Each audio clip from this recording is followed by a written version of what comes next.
Selamat malam semuanya. Kami dari kelompok 8 akan mempresentasikan tugas kelompok kami mengenai usaha dagang. Berikut anggota kelompok. Yang pertama, saya sendiri, Amy Angeli Christina Pausta Borusite. Yang kedua, Fiona Baresta. Yang ketiga, Riu Ratna. Baiklah, saya akan memulainya.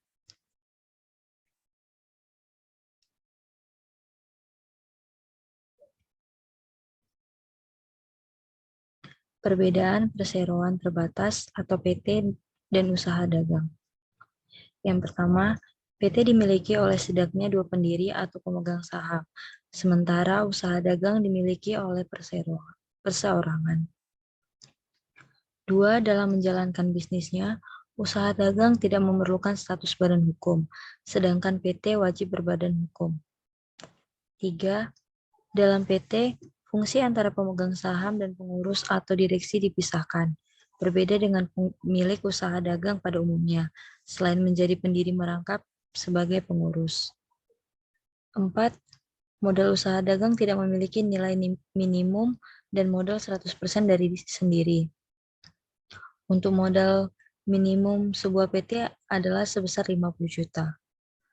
5. Tanggung jawab PT terbatas pada modal atau saham yang disetor dan dimiliki, sementara tanggung jawab usaha dagang tidak terbatas hingga ke harta pribadi. Ketentuan tarif pajak perdagangan 0,5%. Kewajiban perpajakan di Indonesia hampir mengenai seluruh wajib pajak, tak terkecuali pengusaha usaha dagang atau pedagang, dan pelaku usaha mikro, kecil, dan menengah atau UMKM. Pedagang yang memiliki peredaran bruto atau omset maksimal 4,8 miliar, tetap bayar pajak. Berdasarkan peraturan pemerintah nomor 23 tahun 2018, penghasilan usaha yang diterima oleh wajib pajak dengan peredaran bruto tidak melebihi 4,8% akan dikenai pajak penghasilan atau PPh, bersifat final dengan tarif 0,5% dari peredaran bruto. Baiklah, slide selanjutnya akan dibacakan oleh teman kami, Fiona Baresta.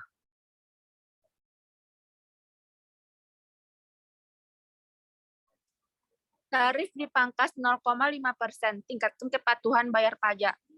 Tujuan pemerintah memangkas tarif pajak dari 1% menjadi 0,5% dalam PP nomor 23 tahun 2018 adalah membantu bisnis terus berkembang dan menjaga aliran keuangan atau cash flow. Pelaku usaha akan mudah menggunakan pendapatannya sebagai modal usaha kembali. Dengan demikian, pengenaan pembayaran pajak tidak lagi dianggap sebagai beban dan momok. Tarif pajak sekarang dipangkas menjadi 0,5% dari 1% untuk menggenjot lebih banyak wajib pajak membayar pajak. Pemerintah terus mensosialisasikan serta membina para pelaku usaha mikro, kecil, dan menengah atau UMKM nasional terkait peraturan baru ini. Peran pemerintah dalam membina pelaku UMKM nasional sangat dibutuhkan dan didukung dengan kesiapan sektor lain seperti infrastruktur dan logistik yang murah.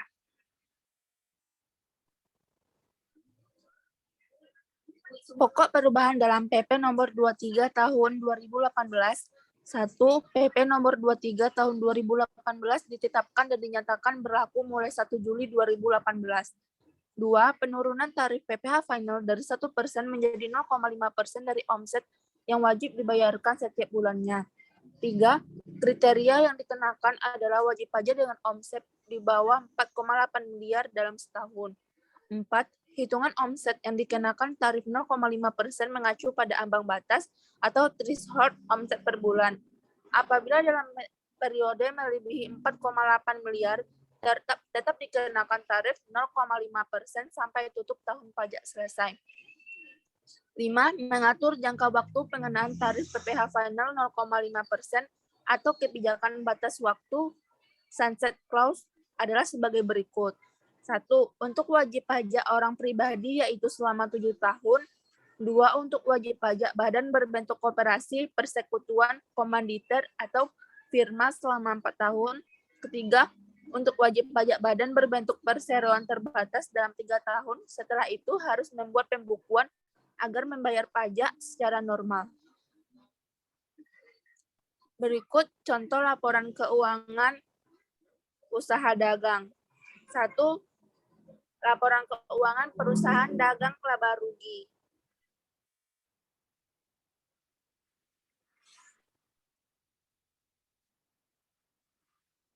Contoh berikutnya, laporan keuangan perusahaan dagang neraca. Laporan arus kas metode langsung atau direct method, yakni pada PT CCC arus kas periode 31 Januari 2021, yang dimana di dalamnya terdapat akun aktivitas operasional dan aktivitas investasi. Aktivitas operasional berupa arus kas masuk dan arus kas keluar, yakni berupa penjualan sepeda 405.180.000, bunga banknya Rp5.866.304, perlengkapan kantor 615.000, iklan dibayar di muka 4.500.000, pembelian 49.566.000, gaji karyawan 25.500.000. Untuk beban listrik, air, dan teleponnya 1.602.000, beban perawatan 966.000, beban operasional lainnya 420.000, administrasi banknya 1.869.000. Jadi total arus kas aktivitas operasinya sama dengan 326.068.314 rupiah. Untuk aktivitas investasinya, utang usahanya 106.254.000, uang muka pelanggan 9 juta, PPN masukan 4.950.600 rupiah, PPN keluaran 40.518.000. Jadi semua total arus kas aktivitas pendanaan sama dengan 61.686.600 rupiah. Untuk kenaikan atau penurunan kas 264.381.714 rupiah. Jadi saldo akhir sama dengan 1.183.566.714 rupiah. Untuk yang kedua, laporan kas metode tidak langsung atau indirect method. Dari PT CCC arus kas periode 31 Januari 2021, yakni terdapat aktivitas operasional dan aktivitas investasi. Untuk aktivitas operasional berupa laba rugi bersih Rp113.408.814 rupiah.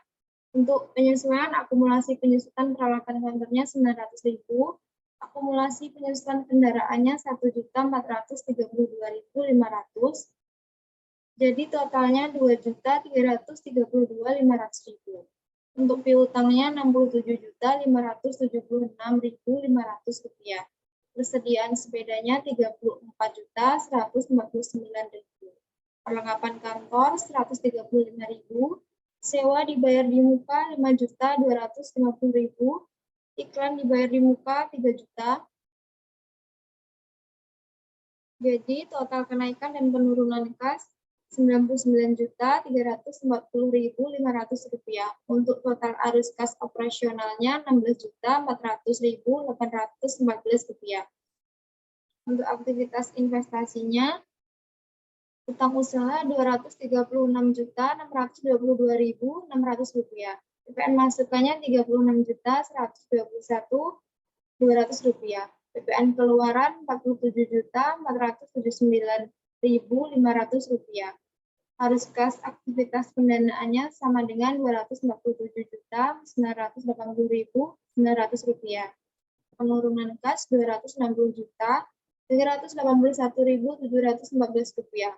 Penurunan kas dikurangkan dengan saldo awal kas 91.918.500 rupiah.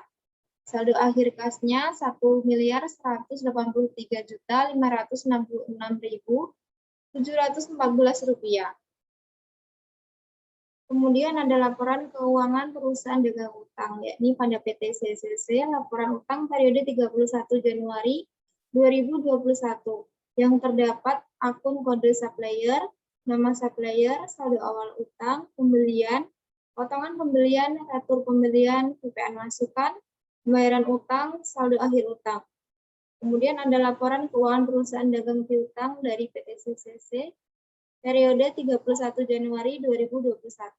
Terdapat kode pembelian, nama pembeli, saldo awal piutang, penjualan, uang muka pembeli, potongan penjualan, retur penjualan, PPN keluaran, pembayaran piutang, dan saldo piutang. Sekian presentasi dari kelompok kami. Barangkali ada teman-teman yang ingin bertanya, silakan. Kurang lebihnya mohon maaf. Wassalamualaikum warahmatullahi wabarakatuh.